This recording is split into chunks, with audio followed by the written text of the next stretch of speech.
Welcome to Public Speaking with Peter George. Do you want to be calm, confident, and credible every time you speak in public? Then stay tuned as Peter and his guests discuss public speaking tips, techniques, and tactics that help you increase your impact, influence, and income. Here's your host, Peter George. As you know, there's more that goes into public speaking than just speaking.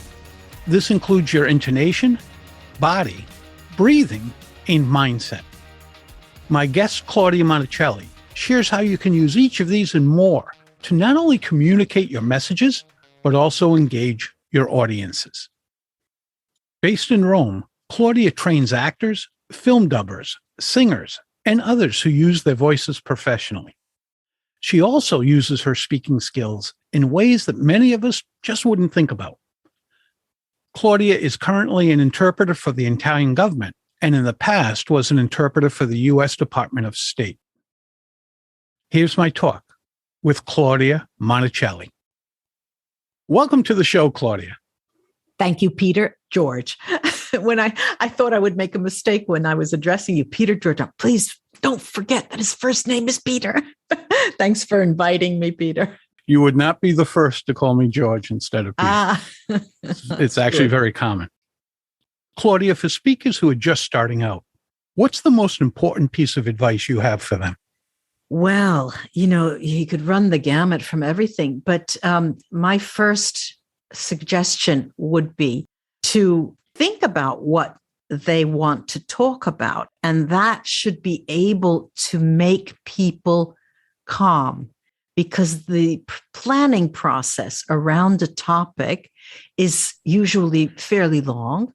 And I would offer them a few ways to brainstorm, starting from a word, using mind maps perhaps, and then working out. And when they have that under their belt, the speaking process then comes next. It's only secondary. And when they have that intention, when they have something to say, because a lot of the fear, I think, Peter, this is my experience, is that they don't know what to say. But when you are sure that you have intention behind your message, then it should ease their fear in getting up and speaking, usually.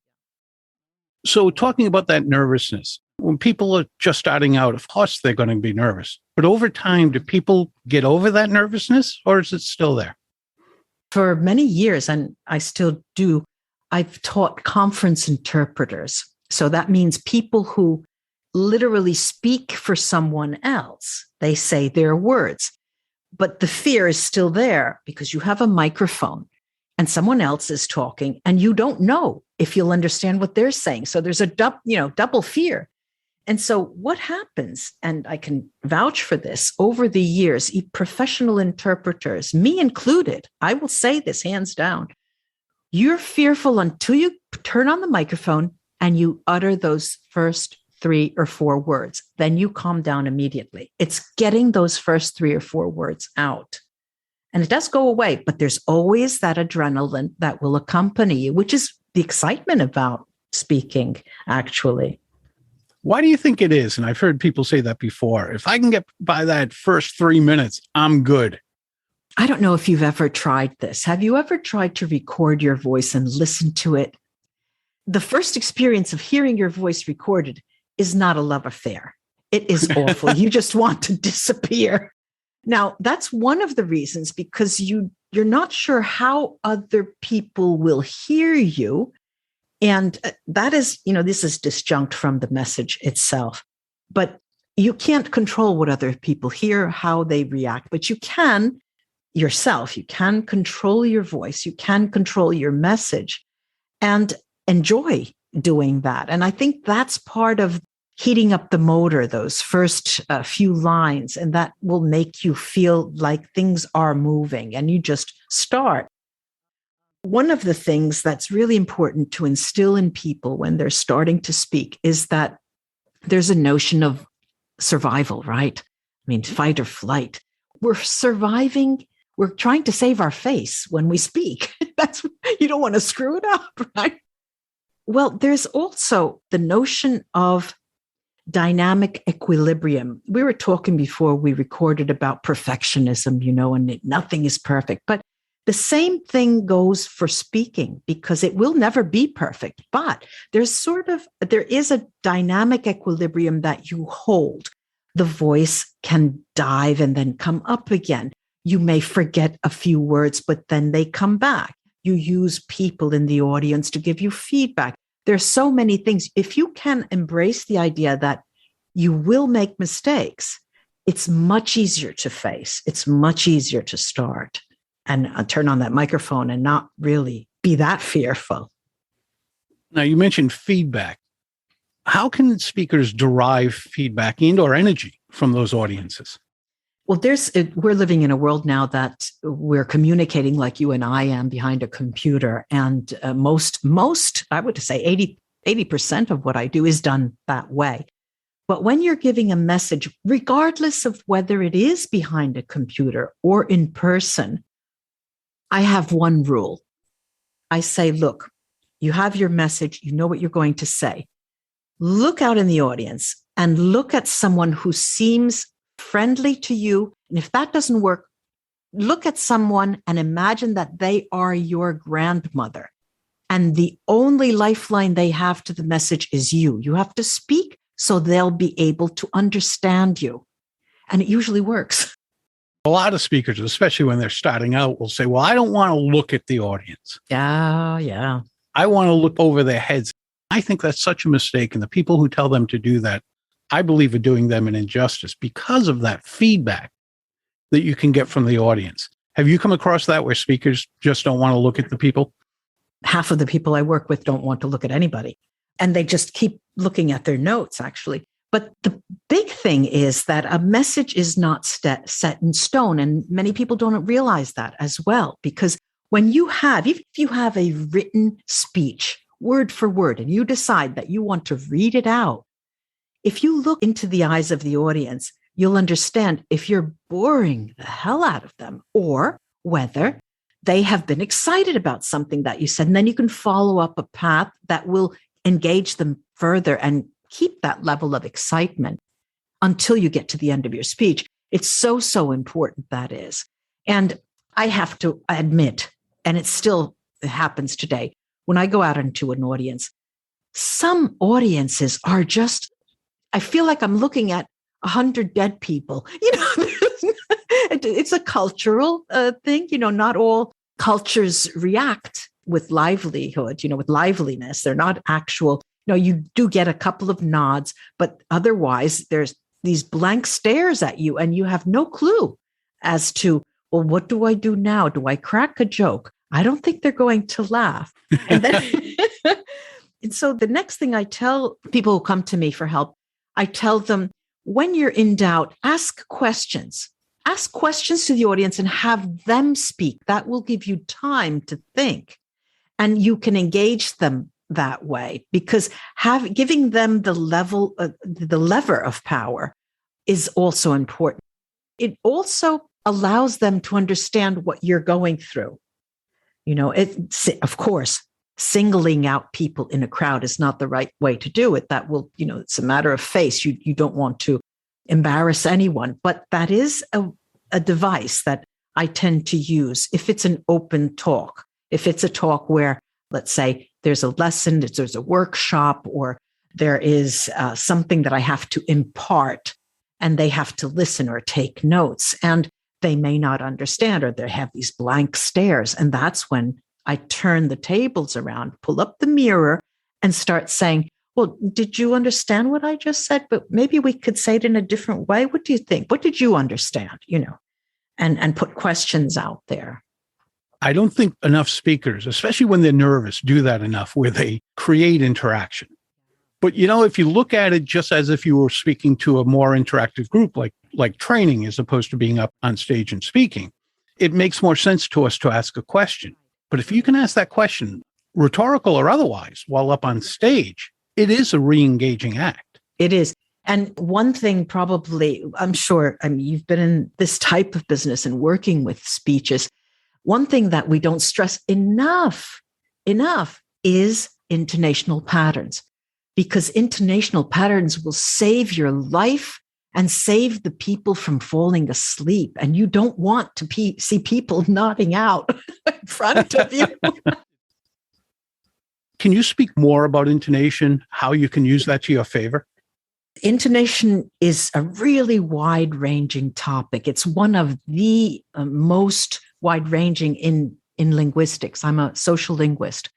And intonational patterns has many different devices. We talk about the kinetics of intonation, how you punctuate. You punctuate your intonation with the nod of the head or your hand. Of course, I'm Italian, so I may use my hands more, but there is even leaning in one shoulder or another shoulder will punctuate what you talk about. And it will create an imprint on someone, because we have to remember that you're communicating with your whole body, and it's never, ever, ever words flying out of a page.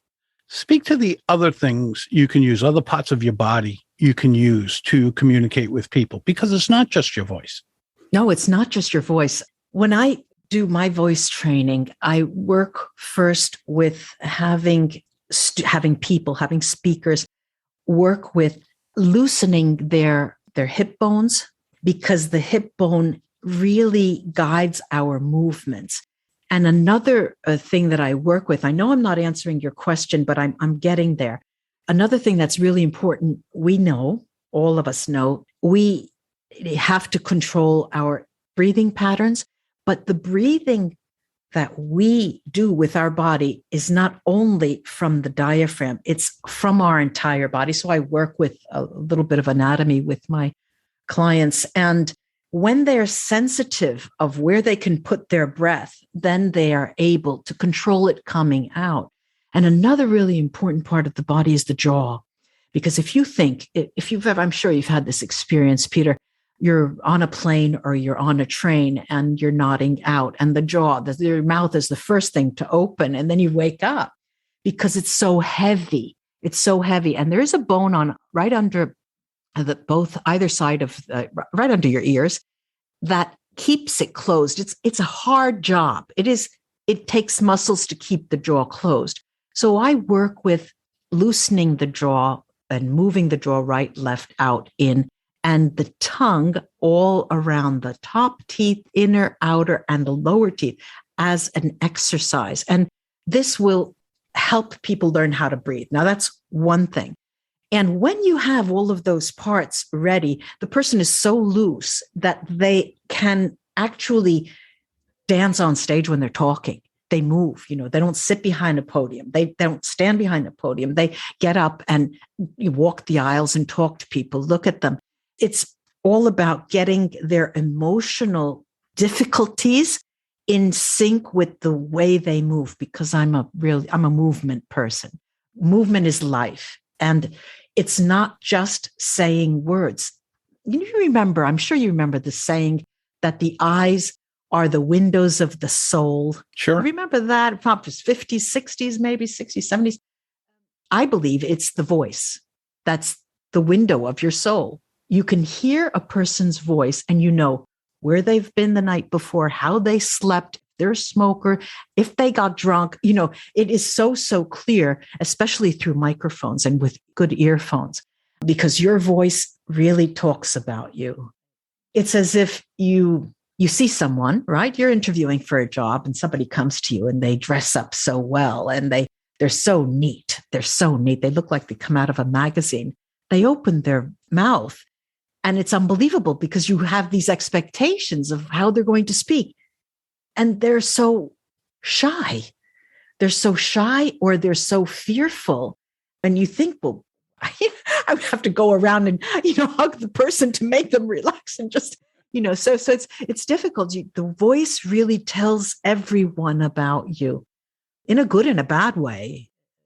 And a voice is harmony, If you want harmony in your life, if you're able to control and know where that breath is going and wake up muscles in the back and the thorax and the ribs, loosening up your whole rib cage will allow you to really be able to give great messages. resounding messages. Your voice changes, the timbre of your voice, where it comes from. It becomes stronger. It's interesting. It's very, very interesting.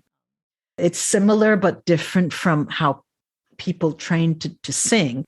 But that's how I work with people who come to me.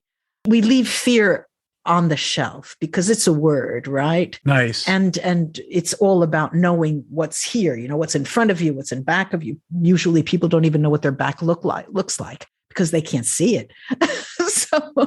So we use the breath to make them realize that, they can feel their ribs with their breath, When you say it's similar to singing, recently I was speaking to one of my clients and I asked her, do you sing? And she said, oh, no, not at all. And I said, I'd give it a try if I were you. Her voice is so lyrical and the intonation and the way she uses her breathing. And I said, you speak like you're singing. I said, you connect with someone the way someone like Adele or Celine Dion or Beyonce would. I'm getting the hairs are standing on. It's a spiritual experience when that happens. They can move mountains. The vibration of that voice goes right through people. And that's what makes a good singer, regardless of what song they're singing. That's fascinating. That's really fascinating. Yeah, I'm trying to get her to actually sing, and she won't. She's more nervous about that than she is about speaking. She's an excellent speaker, but I believe she could be a tremendous singer. Do you sing, Peter? Do I? No, I play the guitar. But no, I can't sing. My father could. My son can't. It skipped me. Oh, that skipped you. Yeah, I can sing enough to go along with my guitar, but I'm not going to make anybody sit down and go, sing another one. But you have other talents, we know. You're a writer, a stubborn one at that. A stubborn writer. Yes, I'll be glad when this book is done. So what other advice can you give to maybe a novice speaker? Another thing that's really, really important is to have people go and watch speakers, listen to speakers, take notes, what they liked, what they didn't like, because that is, it's similar to learning about your competitors in business. If you learn who your competitors are, you can see what they're doing, what to avoid. And this is the case here as well, because it could run anything from the sound of their voice, the way they use their eyes, the way they move, of course, and their message. The message could be awful. It's really so ironic that people with a fantastic voice can give such terrible messages and it's successful in the end, And they really are persuading the audience because it's an act of persuasion as well. One other thing I have to say, people should remove the idea of having an audience like you, because we get on stage and we start to talk to people and we want them to like us. We want them to love us, but that's not the point, right? Of the act, perhaps. It's a message that you have, that old intention that we talked about in the beginning of the talk. What is their intention when they're planning? What's the point of the message? That's not the agreement when we talk. The agreement is not that they're going to like us. Right, exactly. The agreement is we're going to provide what they came for. I'm sure that when people heard me 30 years ago, that they took away something, and I hope they still, if they need it, still have that information and use it and find it valuable. I'm sure they go, I heard some guy 30 years ago. You said a little while ago. You're laughing. I'm laughing because I'm thinking about you. You said, I'm Italian. I use my hands. And you're in Rome. You live in Rome, not too far from where my family was from. Tell us about that, using hands and movement and how that connects with your audience. It's a cultural habit of using your hands, and Italians are known for using their hands. But there is, and here too, I invite my people who come to me to watch excellent speakers, poor speakers, and see what they do with their hands. And when you say study, where I study speakers and audiences and reactions and the like, when you say study, you mean actually studies. You're an academic. Academic, publishing, peer reviews, the whole business. Yeah. Qualitative and quantitative. Sometimes we have a quantitative element when we hundreds of speakers or, things like that. Qualitative is the delicacy of the checking out the adverbs, the use of the adverbs, the articles and things like that. Yeah. Yeah. It's academic stuff. When you say study and I say study, we're talking two different things. I think I study people in depth, and then I listen to academics and I'm like, yeah, nowhere near it. Yeah, I know. And that's when I meant that I wanted to write for a different audience and stop writing academic things. I really meant it because it's freedom, it's a different way of writing. It's much more, it's not very tight. The wording is not tight. It's much more diluted, the message is, and with examples, practical examples, it's much different.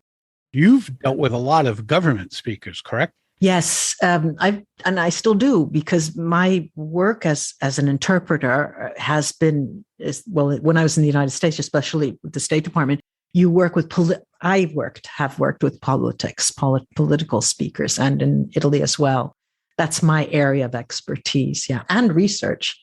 My area of research is ideology and power, when I go and look at the language. As soon as you said that, I got a little intrigued. Do you have to replicate that when you're interpreting for someone in a government? Well, see, this is an interesting question, because there are a few ways, modalities that you use interpreting. What I teach is simultaneous interpreting. You wear the earphones, you're in a booth, whether you're behind a screen or in loco with the conference goers, but you see people, right? Now, these booths, let's say we're on stage, right? We're in person. The booths have a glass pane, just like you're watching me. There's a glass pane. And I may have, say, some notes the speaker gave me before. And I'm listening in my ears. I remove my earphones from one ear. So I can control my voice. And I take the notes, and they're speaking. And then I have my microphone on, right? I hear, obviously, the intonational patterns of an Italian speaker, and I know when they're getting angry. And so I have to reproduce the anger in English and the gesticulation. I will be gesticulating for my own benefit, so I get into the role. But of course, on location, people can turn and they can see me, what I'm doing. That's one modality of working. The other, and the most difficult, I believe, is what we call consecutive, which means that a speaker's speaking. They give a total topic. I mean, they give an idea. They'll go on for about 5, 6, 7, 8, maybe even 10 minutes, but that's rare. And you take notes. There's a personalized note-taking pattern, style, and system that we use. And then you give your speech in the other language. And of course, you are selling their topic, you're selling their idea, their message. And the object of losing your face is so great, is so fearful, because if you don't produce, if nothing comes out of your mouth, nobody's going to call you again, right? So when you're up there and they are making a point, you have to make that point as well. And it works. I mean, it does work. I don't want to say it's easy to do. It's challenging, but it's fun. For me, it's fun. The problem comes when you're in a three-way conversation, political, could be anything really, and there's not a good relationship with the two parties. They use the interpreter to say whatever they want. Tell them to, I don't want to reproduce it on your show, but and of course, I will say something like, the gentleman is quite perturbed with the fact that, instead of, swearing like he has done or she has done. And so this is back and forth, because it works to both ways. It's not the exact message, because the exact message is never reproduced, but the intention is what we aim for, their intention, which is almost an illusion to know. But as they talk, you get it. You see that in the movies where there's an interpreter and someone's upset and the interpreter turns and looks like, say it like I said it. Say it like I said it. Say it like I said it. Where the interpreter's like, I don't want to use those words. No, it's very difficult. Some of the work can be very difficult. it takes a seasoned person or a person who has a lot of experience to deal with the insidious parts of the job in any job, Sure. And if you think of it, we're just talking, right? That's how it should be. We're talking, but it's not. There are many things at stake. World peace is at stake, all of that. Right. If you don't replicate what the speaker's saying, you can give a completely, even though the words might be close to the same meaning, your body could be delivering a completely different message. And you have to control the facial expressions when you hear the incoming message, and you don't start swearing yourself. You have to really gulp, swallow, and get it out. Yeah. When a speaker, especially a newer speaker, a novice speaker, doesn't realize how much their body and their face is saying, how can they remember to use those instruments along with what might be their greatest instrument, their voice? You remember when I said before, I think, yes, I did say to you, have you ever recorded your voice? And listening, it's painful to listen to your own voice recorded. Believe me, it's very painful. The same goes for body movement. Today, we can use our cameras. You just set it on a tripod and you start talking to a mirror and you take it, you record it and watch it.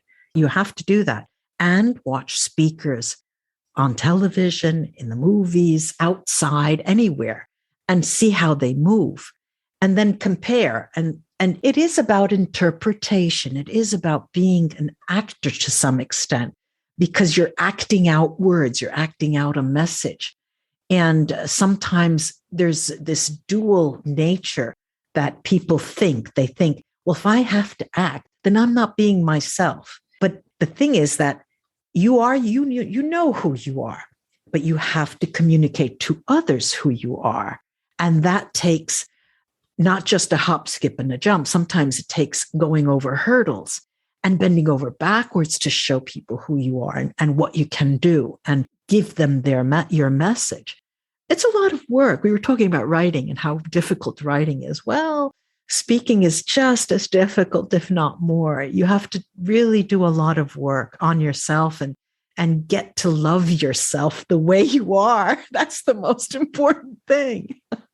It is a performance. The word performance perhaps may not be understood properly. Maybe we're giving it to people come away with the idea of a performance as something Hollywood style, But if we can define it for them in a different way, in a more common everyday way of performing duties, how can you perform? Make some pancakes for me. Let me see how you perform. Yeah. And it's easier. It's easier if you can bring it down to a different level, like making pancakes or cooking or washing the car. How do you do that? You're performing an act. Claudia, this has been a lot of fun. You've shared a lot of information. And for people who want to find out more about you, where can they connect with you? They can connect with me on my website, www.claudiamonacelli.com. And my Instagram account is a flourishing Instagram account. It's the title of my book, The Magic of Pleasure Seeking. Great. Thanks so much. I'll put those in the notes as well. Thanks for being here. Thank you so much for having me. It's been a lot of fun. That's a wrap of another episode of Public Speaking with Peter George. Be sure to rate, review, and subscribe wherever you listen to your favorite podcast. Tune in Monday when you'll hear another episode of Public Speaking with Peter George, and again Thursday for your next episode of Quick Bites, public speaking tips and techniques you can digest in 5 minutes or less. Until next time, remember, when it comes to speaking in public, you've got this.